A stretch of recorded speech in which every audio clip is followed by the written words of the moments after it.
আমি কে? এডিএমসির মালিক কে? এডিএমসিতে বসবে কে?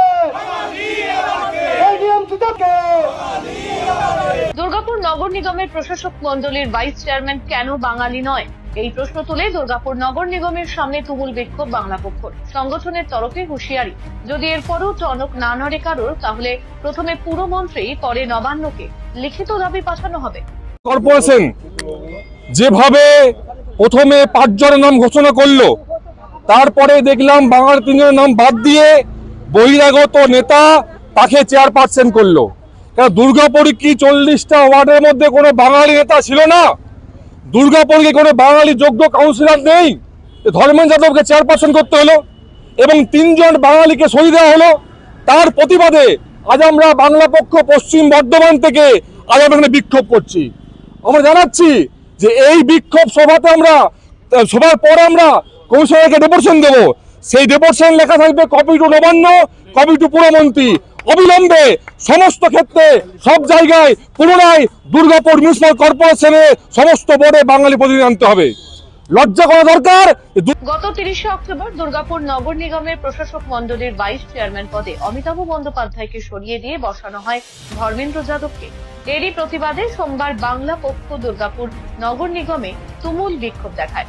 দুর্গাপুরের জন্য কাজ করেছি, হয়তো আন্দোলনকারীদের মন জয় করতে পারিনি। প্রতিক্রিয়া দুর্গাপুর নগর নিগমের প্রশাসক মণ্ডলীর ভাইস চেয়ারম্যান ধর্মেন্দ্র যাদবের। এর আগেও তো বাঙালিরা অনেকজন বিভিন্ন চেয়ারে দুর্গাপুরে থেকেছেন, কোনোদিন তো শুনি। আমি আসতে তো হয়নি, 13 বছর থেকে দুর্গাপুর নগরে বিভিন্ন চেয়ারে আছি, মানুষের সঙ্গে কাজ করেছি, বিভিন্ন সময়ে মানুষের পরিষেবা দিয়েছি, কথা বলেছি, বিভিন্ন প্রোগ্রামে অ্যাটেন্ড করি। আজকে কেন করছেন না করছেন আমার জানা নেই, হয়তো আমার সম্বন্ধে ওনাদের জানা নেই। যদি খোঁজ নেবেন, আমার মনে হয় না এটা করবেন। যদি কিছু জনের আমি এখনো মন জয় করতে পারিনি, চেষ্টা করবো। আমার তো কাজই সমাজ সেবা করা, মানুষের পাশে থাকা, ওনাদের মন জয়। এসব নাটক বাংলা পক্ষের, আসলে তৃণমূলের একটা টিম এই বাংলা পক্ষ। কটাক্ষ বিজেপি নেতা চন্দ্রশেখর বন্দ্যোপাধ্যায়। পশ্চিম বর্ধমান বাংলা পক্ষের পক্ষ হতে দুর্গাপুর নগর নিগমের সামনে নাকি ধর্ণা বিক্ষোভ প্রদর্শন করা হচ্ছে যে হিন্দি ভাষী ধর্মেন্দ্র যাদবকে কেন ভাইস চেয়ারম্যান করেছেন রাজ্যের সরকার। আমি এই বাংলা পক্ষ, যারা হচ্ছে তৃণমূলের পরামর্শদাতা, আইপ্যাকের বি টিম হিসাবে তৃণমূলের কাজ করেন।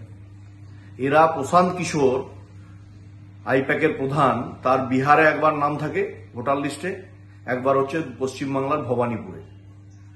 তখন হচ্ছে এই বাংলা পক্ষকে কোনো প্রতিবাদ করতে দেখতে পাবেন না। এই আন্দোলনের পরও যদি কোনো সদর্থক ভূমিকা না নেওয়া হয়, তাহলে সর্বাত্মক আন্দোলন তৈরি করা হবে, হুঁশিয়ারি বাংলা পক্ষে। নীলাঞ্জন দাসের রিপোর্ট, সিটি নিউজ দুর্গাপুর।